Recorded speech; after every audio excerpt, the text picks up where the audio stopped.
नमस्कार, मैं हूं doctor Gaurav Goswami, consultant oncologist, Apex cancer hospital Varanasi से। आज हम बात करेंगे कैंसर और यूथ को लेकर। तो ये विषय इतना महत्वपूर्ण क्यों है? हर साल करीब 1 लाख युवा हमारे डायग्नोज होते हैं कैंसर से between the ages of 25 to 35। तो ऐसा बात क्यों है कि यूजुअली हम लोग मानते हैं कि कैंसर जो है वो एडवांस्ड एजेस में आती है, वृद्धावस्था या फिर 45-55 के बाद आती है। तो इसके बारे में हम थोड़ी आज चर्चा करेंगे। तो युवाओं में कुछ इस तरह से कुछ मिसकंसेप्शंस होती हैं।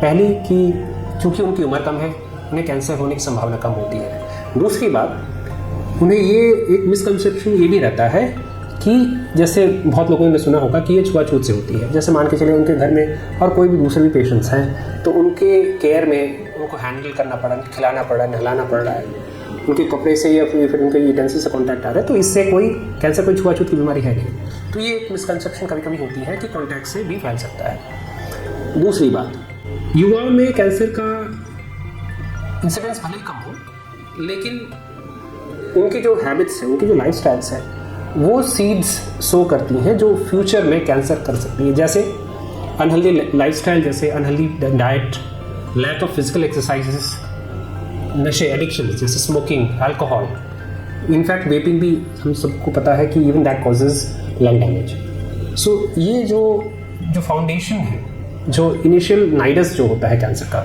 It starts very early. So we need to be aware what are the causative agents. तीसरी बात, चूँकि युवाओं कम उम्र होने के कारण से उन्हें ऐसे लग रहा है कि उन्हें कैंसर का चांसेस कम होता है, इसलिए वो लोग बहुत सारे साइन एंड सिम्टम्स इग्नोर करते हैं। जैसे अगर किसी को ब्लड आ रही है स्पूटम में, जो लंग कैंसर का लक्षण भी हो सकता है, या फिर वेट लॉस हो रहा है, भूख नहीं लग रही है, सांस फूल रही है, वजन कम हो रहा है, थकावट हो रही है, सारे कैंसर के लक्षण हो सकते हैं। जो युवा है हमारे, कभी कभी इस चीज़ों को नज़रअंदाज करते जाते हैं, जिस कारण से कैंसर जो है एडवांस स्टेजेस में जा सकती है। तो हम क्या कर सकते हैं अपने युवाओं को इस कैंसर की वजह से बचाने के लिए? पहली बात, एडुकेट रिगार्डिंग क्या साइंस और सिम्टम्स हैं और क्या रिस्क फैक्टर्स हैं। सेकेंडली है empowerment to create a safe social as well as safe work place. तीसरी बात है स्क्रीनिंग बहुत इंपॉर्टेंट है to diagnose cancers at an early stage, whether it is cervical cancer screening, whether it is colon cancer screening or lung cancers। चौथी बात है कि हमें उन्हें एम्पावर करना है so that they make healthy choices and their choices are going to affect their society and the nation at large।